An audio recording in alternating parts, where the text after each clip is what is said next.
A cool autumn evening descended over the regional airport as dusk faded into inky darkness. The expansive tarmac was calm save for the low hum of distant motors and the occasional crackle of a walkie-talkie. Officer Daniel Mercer, a seasoned veteran with a great feel for unknown risks, listened closely at a checkpoint near the hangar. Apollo, a loyal German shepherd with keen eyes and a nose capable of detecting harm from a mile away, accompanied him. This evening promised more than just the customary check of aircraft logs and passenger manifests. Apollo's unusual behavior had sparked rumors among airport personnel and local law officers alike. Earlier that day, crew members had spotted Apollo becoming restless whenever a specific pilot, Captain Raymond Fraser, neared the designated boarding gates. The police dog, known for his unflinching commitment to protecting his human partners, had bristled several times at the sight of the man dressed as a pilot. Mercer, an officer who placed complete trust in Apollo's instincts, couldn't ignore his four-legged companion's subtle indications. Something wasn't right. With a choice nearly as instinctual as the canine's complaints, Mercer delegated secondary checks to a nearby unit and followed Apollo as they drew closer to the boarding area. Mercer sat silently in his office once more, the events of that long-ago night still clear in his mind.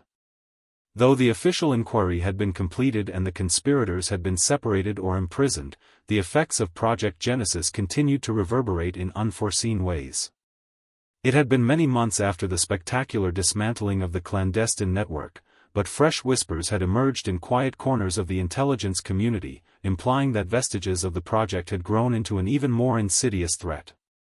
Lieutenant Reyes received a sensitive tip via encrypted communication that pointed at another secret meeting, this time at an abandoned warehouse near the Old Port neighborhood. The message was brief but urgent: the Genesis is not dead. Assemble at 0200 hours. Though the agency was openly celebrating the tremendous breakthrough of their previous operations, Reyes was aware that intelligence rarely went dormant. There were always lingering cells and covert followers desperate to keep their vision alive at whatever cost. Mercer, Reyes, and a small crew of loyal operatives headed on one final covert mission. Apollo, now older but as perceptive as ever, padded silently alongside Mercer. The drive to the harbor district was quiet, with each mile immersed in the prospect of encountering a ghost of the past. Clouds collected overhead, and the periodic drip of rain gave the night an unsettling sense of foreboding. The city's industrial fringes, which were typically empty at these hours, offered an appropriate backdrop for illicit activity. When the squad arrived to the old warehouse, they parked safely away and entered on foot. Reyes led with a cool efficiency honed through countless covert operations. The gloomy interior of the facility was only illuminated by intermittent flashes of light, revealing jumbled groupings of rusting machinery and strewn garbage. The overwhelming fragrance of oil and decay, combined with an undertone of something chemical, a strong reminder that whatever lied ahead may not be fully human. They overheard muted discussions coming from a secluded back room. Mercer gestured for the squad to come to a halt, and they all approached the door together. Reyes rapidly hacked the door's security panel with her portable gadget, and it slid open with a soft hiss. A circle of people gathers beneath a flickering fluorescent light, their features partially veiled by shadows and hoods. At the center of the group, a man with eyes too bright for his age examined a digital tablet displaying locations and encrypted diagrams, new instructions for something very similar to Project Genesis. For a heart-stopping instant, time seemed to stop. The man looked up and saw the invaders. There was a tense quiet as both sides considered their next move. "You should not have come," the man said, his voice firm and determined. His tone was not hostile, but it did convey a sense of resolve. "The new dawn is upon us, and our path is set." Reyes exchanged glances with Mercer. The man's cryptic statements hinted that, despite their failure, the zealots behind Genesis had managed to regroup and were plotting another phase, perhaps a more destructive one than before. Mercer's fingers moved to his holster, but his gaze never left the invader. "We are here to ensure that anyone planning to unleash chaos is stopped," Mercer stated, his voice piercing through the anxiety. "The project that you glorify will only lead to destruction." As both groups faced each other, a tense silence fell, and Apollo's deep growl echoed in the small area, reminding them of every previous warning that had rescued them from oblivion. Despite their large numbers, the intruders appeared to be more prepared for persuasion than a firefight. The leader began to speak about a bold vision of a reborn world, free of old regime corruption, with hidden technology ushering in an era of transparency and equality. His fervor was evident, and for a fleeting moment, Mercer felt a flash of insight. A part of him comprehended the allure of change. However, he was also aware that fantasies based on secrecy and force invariably led to disaster. A standoff developed as the leader tried once more to persuade the gathering group that Project Genesis was not a threat, but rather a necessary progression. "See, you all understand the world we live in," he added, his voice almost comforting. "However, our voices have been silenced for too long. We act not out of hatred, but out of an unwavering drive to improve. The technology we resurrected is our legacy, a means for liberation, not destruction." His remarks, while passionate, were drenched in hazardous idealism, and Mercer saw the same fire in his eyes that motivated so many to perform awful atrocities in the name of a cause. Reyes stepped forward, her voice steady yet firm. "Your strategy for initiating change is incorrect. To push transformation through covert actions and potential violence just creates more instability." The tension rose, precariously poised between the two sides. Just as the standoff threatened to turn violent, a tiny beep on Reyes' encrypted communicator informed her that their extraction window was rapidly closing. Time was of the essence. Mercer gave a barely noticeable nod. His squad advanced quickly, thanks to a coordinated move created over months of experience together.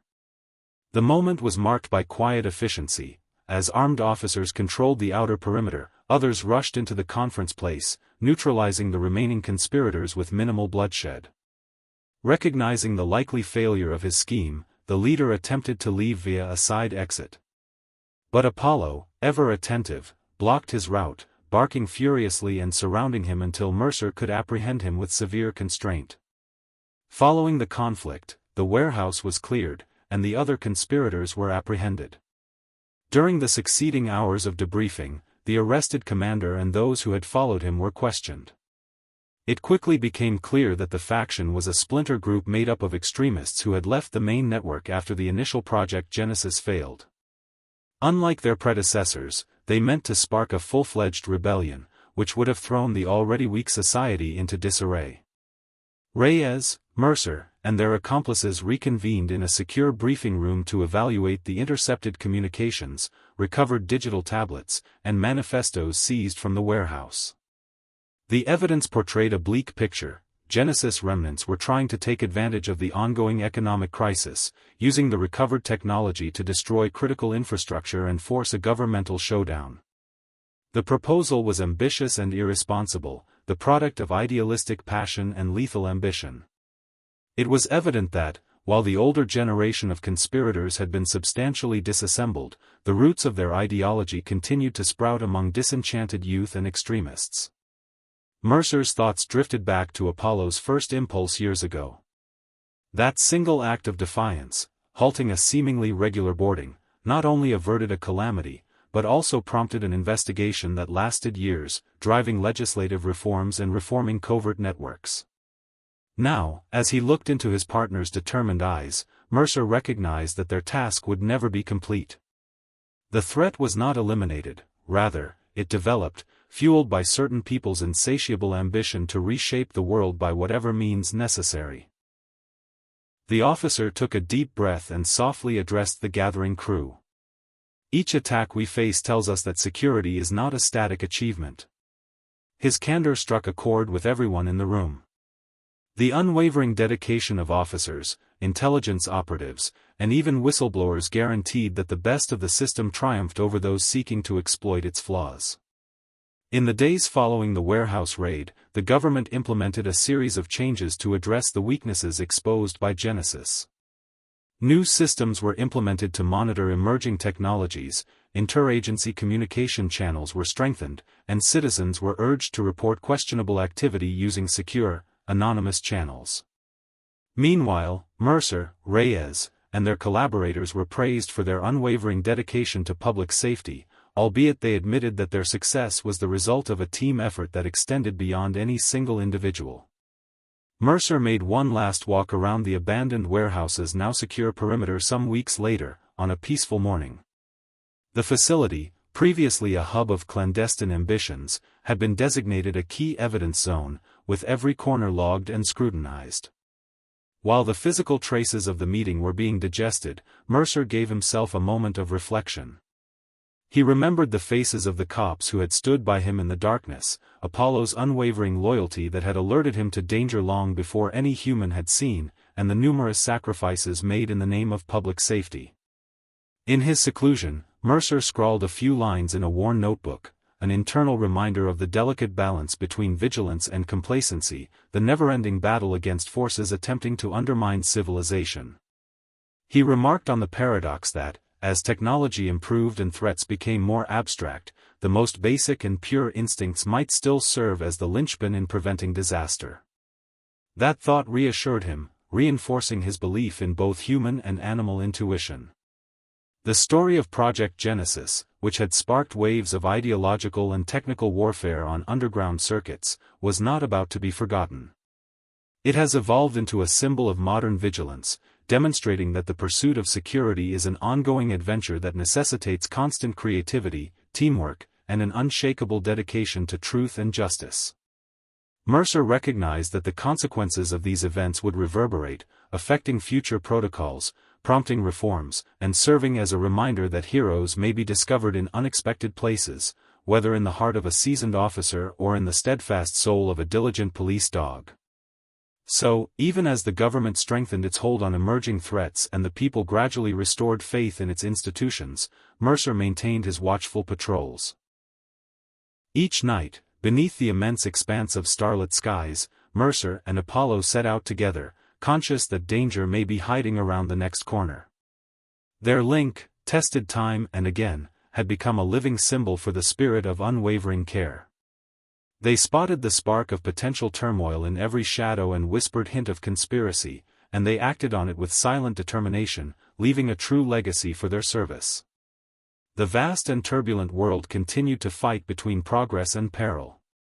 Yet, in the hearts of those who had seen the results of unrestrained ambition, there remained a firm belief that if one trusted in the fundamental truths of loyalty and courage, mankind could overcome any problem. As dawn rose over an uncertain but optimistic horizon, Mercer and Apollo marched forth, demonstrating the enduring power of alertness even when darkness threatened to seize the light. Captain Fraser, a man with graying temples and a good professional record, went purposefully toward the plane. He was planned on a regular flight to transport a group of dignitaries to a nearby city. However, as he approached the plane, Apollo's ears flattened and his hackles rose. The stubborn pilot tried to disregard the warning flags and keep walking, but Apollo stopped him by stepping right in his path. A murmur echoed throughout the small gathering of staff and police officers. Rumors of security problems spread quickly in such circumstances, and before long, Mercer was standing face to face with Captain Fraser near the aircraft's entrance. Fraser's first reaction was one of shock. "Officer Mercer, what appears to be the issue?" he inquired, his polite tone concealing an undercurrent of annoyance at the delay. Mercer noticed the small lines of anxiety on Fraser's face, which deepened as he looked down at Apollo. "Captain, something is not right. My colleague here doesn't let anyone board when there's a problem," Mercer said gently, his gaze sweeping the jet's exterior. As Mercer fiddled with his radio, the audience remained silent in concern. Over the communications came confirmation: a regular security check should have cleared this flight meritoriously, but the airport security logs revealed inconsistencies that no one had previously spotted. Within minutes, the atmosphere changed from cautious interest to alarm. Mercer began outlining the situation. "Apollo's behavior has shown an anomaly. I'd like to do a prophylactic search of the jet." "This is for everyone's safety," Fraser exclaimed, his professional pride wounded. "I guarantee you that everything is in order. My flight plan is legitimate," he insisted. But before the conversation could progress further, Apollo's deep growl cut off any further justification. The K-9, unflinching in his job, remained firm, as if daring anyone to question his sense of imminent peril. Fraser stood down reluctantly, despite the fact that authorization from a higher authority had already been obtained via radio. Mercer led a team around the jet, their flashlights scouring the landing gear and engine compartments with painstaking precision. As Mercer's heart raced in his chest, he felt the electric rush of energy and duty that had pushed him his entire career. He remembered every aspect from previous deployments, where the unexpected had frequently lurked in the shadows of routine tasks. Those recollections ran through his mind when his team discovered something unexpected. Under a fake panel on the underside of the plane, the cops discovered what looked to be a neatly bound bundle of goods wrapped in layers of waterproof tarpaulin. Initial conclusions pointed to contraband smuggling, which made Mercer's skin crawl. However, when the team cut through the wrapping, they discovered a collection of intricate mechanical pieces, wires, and sealed containers labeled with mysterious symbols. It wasn't drugs or weapons, but rather a complex set of technology that defied traditional classification. Among the parts was a little notebook with hastily written handwriting, a record that hinted at secret experiments, covert communications, and allusions to a technology known only by a series of numbers and letters, Project Genesis. A murmur of surprise and anxiety swept throughout the throng. Fraser's previous irritation had faded into a somber awareness that he was involved in a scenario well beyond a simple security lapse. Mercer's trained eyes swiftly examined the notebook, taking in the specifics of tests that, on paper, looked more like science fiction than ordinary flying. The record highlighted government programs, misinformation efforts, and even a conspiracy that extended deep into the corridors of high-level financing institutions. It appeared that someone had hidden not only mechanical elements, but also hints of a strategy that, if revealed, could undermine public trust and security. With each passing second, the stakes rose higher. Questions flooded Mercer's mind: who had placed the bundle beneath the plane? How did it manage to avoid standard security checks? And, most disturbingly, was Captain Fraser involved in this covert operation? Fraser's claim of innocence was now perilously balanced. The airline's management, transportation regulators, and even high-ranking government officials were concerned that such technology may fall into the wrong hands. The significance of the finding compelled every worried officer to launch an urgent, coordinated response. As the event progressed, another figure appeared, a man cloaked in a sense of urgency and frantic determination. Lieutenant Amelia Reyes, an intelligence specialist with a successful track record of uncovering high-stakes conspiracies, joined Mercer on the scene. Reyes wasted little time in piecing together the fragments from the journal as Mercer informed her on Apollo's findings. Apollo's hunch was right, Mercer remarked, his tone measured but forceful. This is not about carrying ordinary contraband. We have a sophisticated setup that may be tied to secret trials. Reyes' eyes gleamed with a mix of delight and alarm as she carefully looked through the log entries. These statements refer to Project Genesis, which was intended to be concealed forever. If these pieces are what I anticipate, we're looking at technology that has the potential to revolutionize everything from energy generation to warfare systems, she mumbled under her breath. The airport, long a theater for the everyday arrival and departure of flights, has been converted into the setting for a high-stakes thriller involving national security and dark intrigue. Officers hurried to secure the evidence, and the previously normal boarding process was abandoned as passengers and crew were safely escorted away. The anxiety was apparent, and whispers began to fracture the thin veneer of serenity that always surrounded such occasions. Mercer's heart hammered not just from the physical exertion of the hunt, but also from the idea that their finding could be just the top of an iceberg that extended to the highest levels of authority. With the evidence securely packaged and documented, Mercer and Reyes planned their next move. The revelation was too sensitive for traditional outlets. They needed to confirm the origins of the pieces and understand the cryptic notebook without alerting the network of conspirators, which, as the investigation would soon disclose, was lurking in the shadows. Reyes scheduled a quiet appointment with Dr. Evelyn Grant, a renowned expert in military technology and clandestine research projects known for her unconventional methods and sharp insights. Grant spread the small pages of the notebook across a table packed with scanners and analytical gear in the dim light of a backroom at a guarded government facility. Grant began to integrate the scattered data points as she examined the things with a shivering blend of fascination and apprehension. "These components are unlike anything we've seen," she remarked gently, her analytical gaze sweeping over the jagged edges and unusual wiring details. "They're not just advanced, they're virtually futuristic. It's as if they're intended to work perfectly with existing technology. And here," she continued, pressing her fingers over one of the more intricate components, "is a serial number that corresponds to experimental records from a decade ago, a project that was shut down under mysterious circumstances." Her voice dropped to a whisper as she added, "Project Genesis was not cancelled. It was purposefully hidden to avoid widespread panic. But someone, somehow, has stoked the fire." Back at the airport, the night had turned colder, and the ramifications of the discovery began to dawn on everyone's face. Fraser, now isolated from the search area, retired to a separate lounge, his thoughts troubled by memories of previous deployments and nagging doubts about his involvement. His career had been as successful as they come, yet an undertone of betrayal had begun to permeate his brain. The more he attempted to dismiss the possibility of complicity, the more the foreboding sequence of events made him feel like a puppet in a larger story. Fraser's energy was tempered by the crushing weight of secrets better kept quiet. In the quiet seclusion of his leased hotel room near the air traffic control tower, he tried to piece together the pieces of his shattered recollection. Was he simply a patsy, or was he more involved in the scheme than he wanted to admit? His eyes, reflecting the dull illumination of an ancient television set, stared blankly at the flickering images, a warning that the past is rarely buried, and certain realities will not be forgotten. Meanwhile, Mercer set up a liaison meeting with government officials.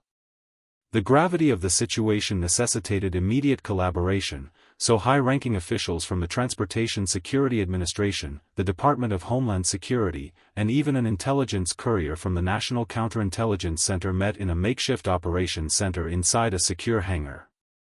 The atmosphere was charged with distrust and the seriousness of revealed secrets. Every man and woman present, from uniformed officers to suited analysts, recognized that what they were dealing with was a national emergency. The growing chain of events threatened to expose clandestine operations and secret cooperation, involving figures both above and below. The conference was conducted in a measured tone, with Mercer delivering a summary of Apollo's behavior, intercepted crew conversations, and the following discovery beneath the plane. "We found components and a notebook referencing Project Genesis," Mercer continued, his voice conveying quiet authority as he presented proof. "These parts could potentially be repurposed for dangerous military applications, or worse, illicit technology that falls into the wrong hands."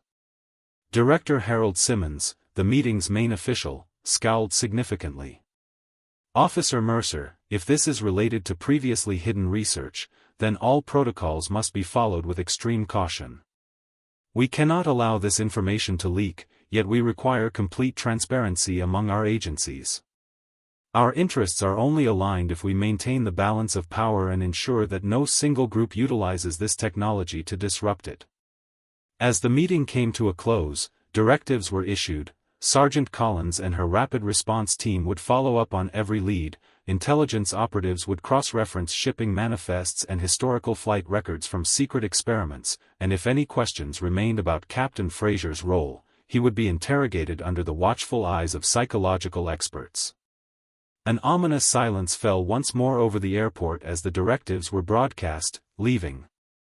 Over the next few days, the investigation revealed new layers of complexity. The recovered components did not originate from any known manufacturer, and the notebook indicated a clandestine network operating in the shadows of corporate and government towers.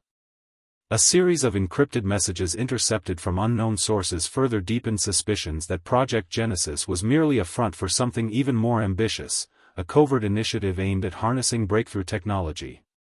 The journey to the facility was punctuated by moments of peril and quiet determination. The trio, accompanied by a small tactical detail, reached a desolate compound hidden in a remote, overgrown field. The compound appeared to have been forgotten by time, its rusted fences, broken windows, and the inside silence screamed of secrets left behind. Apollo, ever vigilant, scouted ahead with uncanny precision, leading Mercer and Reyes through twisting. Reyes' brow furrowed as she retraced her steps. We need to verify if our captain was simply an unwitting courier or someone more deeply involved. Apollo's low growl resonated in the background, as if echoing the silent accusation. How could Fraser be connected to technology that originated from this abandoned facility? Every detail hinted that the pilot was either a guardian or a covert participant. Captain Fraser, known for his precision and calm demeanor, was visibly shaken as he met the unwavering gaze of Mercer and Reyes on the airport runway for debriefing. "I had no idea," he began, but Reyes cut him off. "No idea? Information exists that suggests your scheduled flight was not a simp." Fraser's face became a canvas of conflict. Between measured breaths, he provided fragments of theory, a story of blackmailed loyalty, of secret meetings in dimly lit rooms with shadowy figures offering protection in exchange for silence. Every word seemed meticulously crafted but betrayed a tremor of regret. "I was promised immunity, a new beginning if I cooperated," he admitted finally, his voice barely audible over the low hum of the ventilation in the interrogation room. In the days following Fraser's admission, the investigation unfolded like the layers of an onion, with each testimony leading to more questions, and every document uncovered pointing to a shadow network of high-ranking officials, corporate benefactors, and foreign agents intertwined in a labyrinth of influence and secrecy. The recovered parts, once isolated, now formed a mosaic of scientific ingenuity, hinting at breakthroughs capable of revolutionizing energy systems and defending. As the investigation heated up, Mercer recalled the early warning signs: the dog, Apollo's protests that had prevented a seemingly routine boarding. In those early moments, he realized that Apollo's loyalty went beyond simple obedience to a command. It was a deep-seated instinct to protect and serve that transcended human error. Apollo had singled out a pilot whose history was murky and whose path wound through shady backdoors of experimental military technology. Reyes and her colleagues were taken aback by a chilling transmission detailing plans to covertly deliver more components to a designated airfield in a remote location, which happened to coincide with an international summit on technology and defense. "We're dealing with a rogue network operating on multiple levels," Reyes pointed out, her finger tracing the timeline of intercepted messages. "If we don't act now, Project Genesis might be the spark that ignites a global inferno," Grant added. Mission briefings took place in cramped command centers under the constant watch of flickering screens. In a daring nighttime operation, federal agents mobilized to secure the remote airfield. The team moved stealthily through the muddy terrain under the cover of dense fog. Their mission was to intercept the clandestine shipment before it was loaded onto another flight. Mercer took point with Apollo by his side, a silent, resolute guardian whose instincts had never betrayed him. When the agents arrived, the scene was reminiscent of a high-stakes chess game unfolding in real time. Guard posts manned by unknown operatives operated under strict orders. Mercer's team carefully encircled the perimeter while intelligence operatives hacked into local communications, mapping out guard rotations and entry points. The plan was meticulous, but every moment crackled with uncertainty. Inside the main hangar, crates stamped with the same cryptic markings as the operatives attempted to breach the hangar doors, a tense confrontation erupted. Shouts in a foreign language, muffled gunfire, and the sudden deafening blast of a silenced explosion filled the air. Amidst the chaos, Mercer and Apollo led a ground team into the middle of the fray. Apollo's bark, low and commanding, carved through the cacophony, compelling one of the armed figures to pause. The ensuing scuffle was a blur of rapid movements, calculated strikes, and desp. Mercer, Reyes, and Grant gathered once more in a secure debriefing room. "We've taken one critical step," Mercer stated gravely, "but the network behind this remains elusive. The intricate web of Project Genesis is Over the next few weeks, the investigation grew in intensity, attracting international attention. The recovered shipment, now under forensic analysis, revealed additional layers of complexity. Every component was studied in detail, revealing a level of scientific ingenuity that surpassed current technological paradigms. Grant and a team of engineers discovered subtle modifications designed to bypass standard security protocols. Meanwhile, the internal investigation into Captain Fraser's involvement reached an impasse, leaving law enforcement divided. Some believed that he had been coerced into delivering the technology, while others suspected that his background held darker secrets. Under mounting pressure to clear his name, both for his own sake and to avoid further fracturing the unity of the investigative task force, Fraser eventually agreed to undergo a full forensic psychological evaluation. A hacker using the alias Sable sent a cryptic message to Reyes via a secure channel. The message contained a series of coordinates and a date, information that hinted at the next phase of Project Genesis, which Reyes had been hoping for, a tangible lead. Suspicion quickly turned into determination, and a decision was made. Under cover of darkness, Mercer led a small extraction unit to the given coordinates, with Reyes and Grant in tow, each carrying the heavy responsibility of bridging the gap between raw evidence and conclusive proof. The coordinates led them to a hidden warehouse on the outskirts of a once thriving industrial district, a relic of a bygone era now repurposed for covert meetings and dark transactions.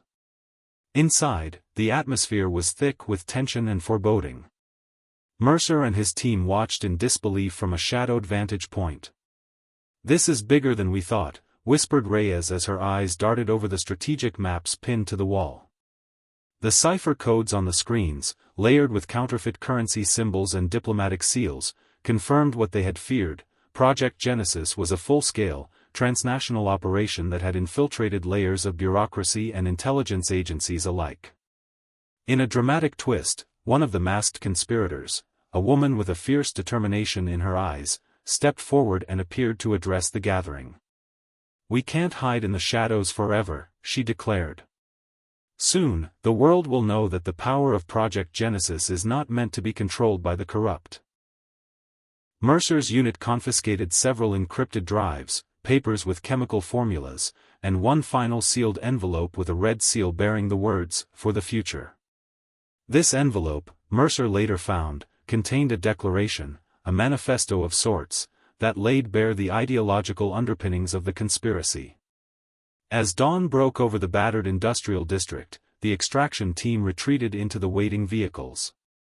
The operation had yielded more than just physical evidence, it had exposed a labyrinthine network of motivations, ideologies, and a level of desperation that made Mercer question the very nature of trust and loyalty.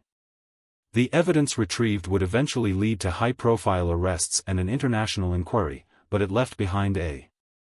Back at headquarters, a debriefing session filled the room with a palpable blend of exhaustion and resolve. Reyes meticulously laid out the timeline of intercepted communications, Fraser's admissions, and the most recent intelligence gathered from the warehouse run.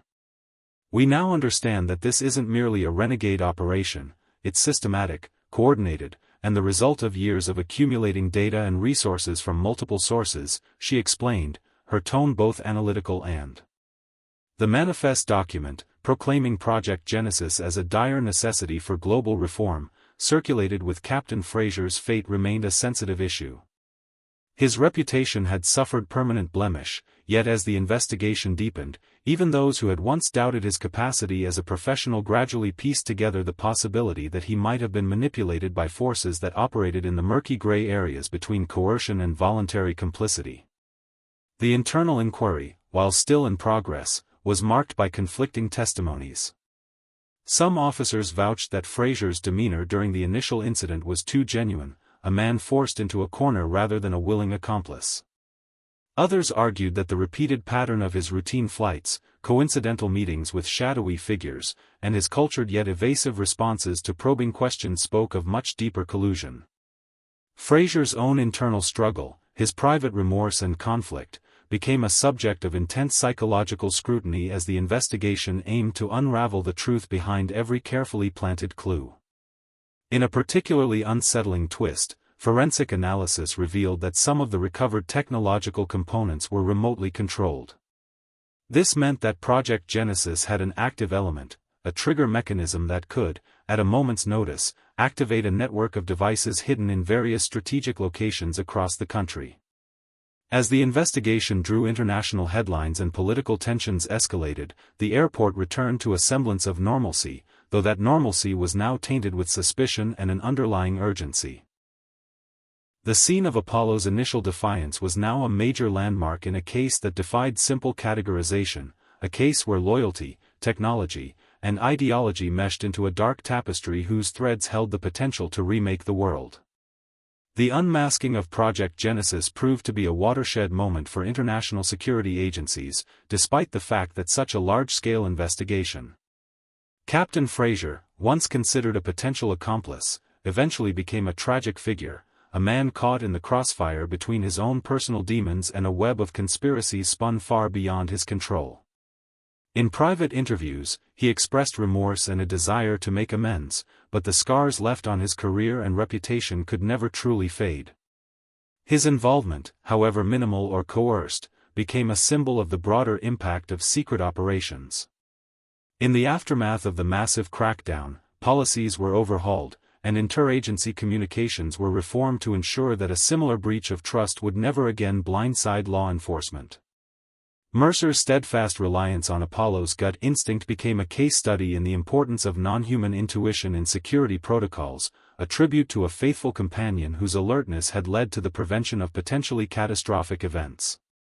Mercer often found himself wandering the now quiet tarmac in the twilight, reminiscing about that fateful encounter with Apollo, and each time he looked at his loyal companion, he was reminded of how a single police dog's refusal set off a chain reaction, and the world gradually resumed its course.